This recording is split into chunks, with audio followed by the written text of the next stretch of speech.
महाभारत हिंदुओं का प्रमुख काव्य ग्रंथ है, जो हिंदू धर्म के उन धर्म ग्रंथों का समूह है जिसकी मान्यता श्रुति से नीची श्रेणी की है और जो मानवों द्वारा उत्पन्न थे। महाभारत को पंचम वेद कहा गया है। यह ग्रंथ हमारे देश के मन प्राण में बसा हुआ है। यह भारत की राष्ट्रीय गाथा है। इस ग्रंथ में तत्कालीन भारत का समग्र इतिहास वर्णित है।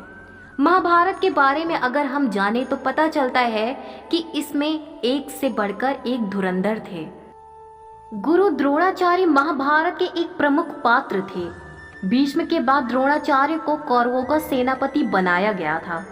महाभारत के आदि पर्व के अनुसार गुरु द्रोणाचार्य देवताओं के गुरु बृहस्पति के अंशावतार थे। गुरु द्रोणाचार्य के जन्म की कथा का वर्णन महाभारत में इस प्रकार है। तो भाई इस वीडियो के माध्यम से जानते हैं कि किस प्रकार बर्तन से हुआ द्रोणाचार्य का जन्म। इस रहस्य को जानने के लिए वीडियो में अंत तक जरूर बने रहें। एक बार महर्षि भारद्वाज जब सुबह गंगा स्नान करने गए, वहां उन्होंने घृताची नामक अप्सरा को जल से निकलते देखा। यह देखकर उनके मन में विकार आ गया और उनका वीर्य स्खलित होने लगा। यह देखकर उन्होंने अपने वीर्य को द्रोण नामक एक बर्तन में एकत्रित कर लिया। उसी में से द्रोणाचार्य का जन्म हुआ था। महर्षि भारद्वाज ने पहले ही आग्नेय शास्त्र की शिक्षा अपने शिष्य अग्निवेश्य को दे दी थी। अपने गुरु के कहने पर अग्निवेश्य ने द्रोण को आग्नेय अस्त्र की शिक्षा दी। जब द्रोणाचार्य शिक्षा ग्रहण कर रहे थे तब उन्हें पता चला कि भगवान परशुराम ब्राह्मणों को अपना सर्वस्व दान कर रहे हैं। द्रोणाचार्य भी उनके पास गए और अपना परिचय दिया। द्रोणाचार्य ने भगवान परशुराम से उनके सभी दिव्य अस्त्र शस्त्र मांग लिए और उनके प्रयोग की विधि भी सीख ली। बचपन के मित्र थे द्रोणाचार्य व द्रुपद। प्रशत नाम के एक राजा भारद्वाज मुनि के मित्र थे। उनके पुत्र का नाम द्रुपद था। वह भी भारद्वाज आश्रम में रहकर द्रोणाचार्य के साथ पढ़ाई करता था। द्रोण व द्रुपद अच्छे मित्र थे। एक दिन द्रुपद ने द्रोणाचार्य से कहा कि जब मैं राजा बनूंगा तब तुम मेरे साथ रहना। मेरा राज्य, संपत्ति और सुख सब पर तुम्हारा भी समान अधिकार होगा। जब राजा प्रशद की मृत्यु हुई तो द्रुपद पांचाल देश का राजा बन गया। इधर द्रोणाचार्य अपने पिता के आश्रम में ही रहकर तपस्या करने लगे। उनका विवाह कृपाचार्य की बहन कृपि से हुआ। कृपि से उन्हें अश्वत्थामा नामक पराक्रमी पुत्र हुआ। एक दिन दूसरे ऋषि पुत्रों को देख अश्वत्थामा भी दूध पीने के लिए मचल गया और रोने लगा। लेकिन गाय न होने के कारण द्रोणाचार्य उनके लिए दूध का प्रबंध ना कर पाए। इस बात से उन्हें बहुत दुख हुआ। जब द्रोणाचार्य को पता चला कि उनका मित्र द्रुपद राजा बन गया है तो वह बचपन में किए उसके वादे को ध्यान में रखकर उससे मिलने गए। वहां जाकर द्रोणाचार्य ने द्रुपद से कहा कि मैं तुम्हारे बचपन का मित्र हूँ। द्रोणाचार्य के मुख से ऐसी बात सुन राजा द्रुपद ने उन्हें बहुत भला बुरा कहा। द्रुपद ने कहा, एक राजा और एक साधारण ब्राह्मण कभी मित्र नहीं हो सकते। राजाओं की गरीबों से क्या दोस्ती। उस समय हम दोनों समान थे, इसीलिए मित्रता थी। अब मैं धनी हूँ और तुम निर्धन हो। द्रुपद की ये बात द्रोणाचार्य को अच्छी नहीं लगी और वे किसी तरह द्रुपद से अपने अपमान का बदला लेने की बात सोचते हुए हस्तिनापुर आ गए। यहाँ आकर वे कुछ दिनों तक गुप्त रूप से कृपाचार्य के घर में रहे। एक दिन युधिष्ठिर आदि राजकुमार एक मैदान में गेंद खेल रहे थे। तभी गेंद एक गहरे कुएं में गिर गई। राजकुमारों ने उस गेंद को निकालने की काफी कोशिश की, लेकिन वह नहीं निकली। राजकुमारों को गेंद निकालने का असफल प्रयास करते द्रोणाचार्य देख रहे थे। उन्होंने राजकुमारों से कहा कि मैं तुम्हारी ये गेंद निकाल देता हूँ, तुम मेरे लिए भोजन का प्रबंध कर दो। द्रोणाचार्य ने अभिमंत्रित सीकों के माध्यम से कुएं में से एक गेंद निकाल दी। राजकुमारों ने जब ये देखा तो उन्हें बड़ा आश्चर्य हुआ। उन्होंने ये बात जानकर पितामह भीष्म को बताई। सारी बात जानकर भीष्म समझ गए कि जरूर ही वे महापुरुष द्रोणाचार्य ही हैं। भीष्म आदर पूर्वक द्रोणाचार्य को हस्तिनापुर लेकर आए और उन्हें कौरवों व पांडवों का अस्त्र विद्या सिखाने की जिम्मेदारी सौंप दी।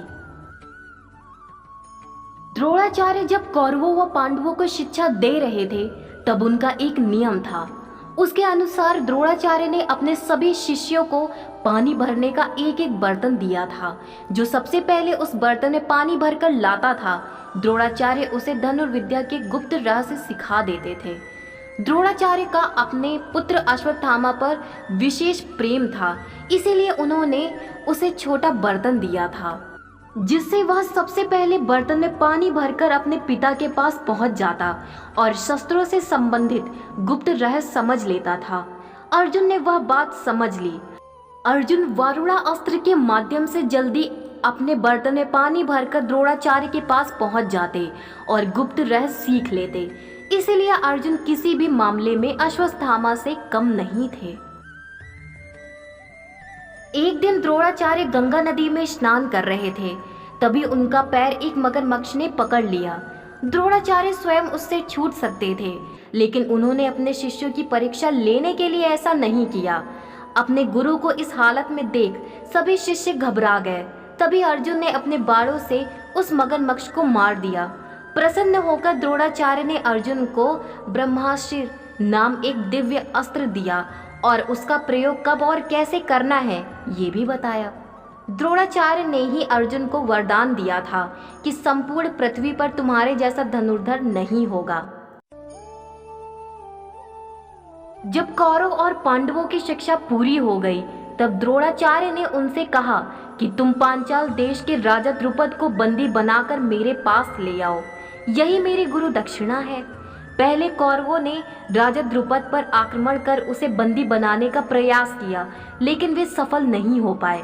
बाद में पांडवों ने अर्जुन के पराक्रम से राजा द्रुपद को बंदी बना लिया और गुरु द्रोणाचार्य के पास ले आए। तब द्रोणाचार्य ने उसे आधा राज्य लौटा दिया और आधा अपने पास रख लिया। इस प्रकार राजा द्रुपद व द्रोणाचार्य एक समान हो गए। राजा द्रुपद ने अपने अपमान का बदला लेने के लिए एक ऐसा यज्ञ किया जिससे उसे द्रोणाचार्य को मारने वाला पुत्र प्राप्त हो। उस यज्ञ से राजकुमारी द्रौपदी व राजकुमार धृष्टद्युम्न प्रकट हुए। जब कौरव और पांडवों में युद्ध शुरू हुआ उस समय कौरव सेना के सेनापति भीष्म थे। भीष्म के बाद दुर्योधन ने द्रोणाचार्य को अपना सेनापति बनाया। सेनापति बनाते ही द्रोणाचार्य ने पांडवों की सेना का संहार करना शुरू किया। द्रोणाचार्य ने पांडव सेना के अनेक वीरों का वध कर दिया। वे रोज नए नए चक्रव्यूह बनाकर पांडवों की सेना का सफाया करने लगे। द्रोणाचार्य द्वारा बनाए गए चक्रव्यूह में फंसकर ही अर्जुन के पुत्र अभिमन्यु का वध हुआ था। कौरव पांडवों के युद्ध में द्रोणाचार्य कौरवों की ओर से थे। जब पांडव किसी भी तरह उन्हें हरा नहीं पाए तो उन्होंने गुरु द्रोणाचार्य के वध की योजना बनाई। उस योजना के अनुसार भीम ने अपनी ही सेना के अश्वत्थामा नामक हाथी को मार डाला और द्रोणाचार्य के सामने जाकर जोर जोर से चिल्लाने लगे कि अश्वत्थामा मारा गया।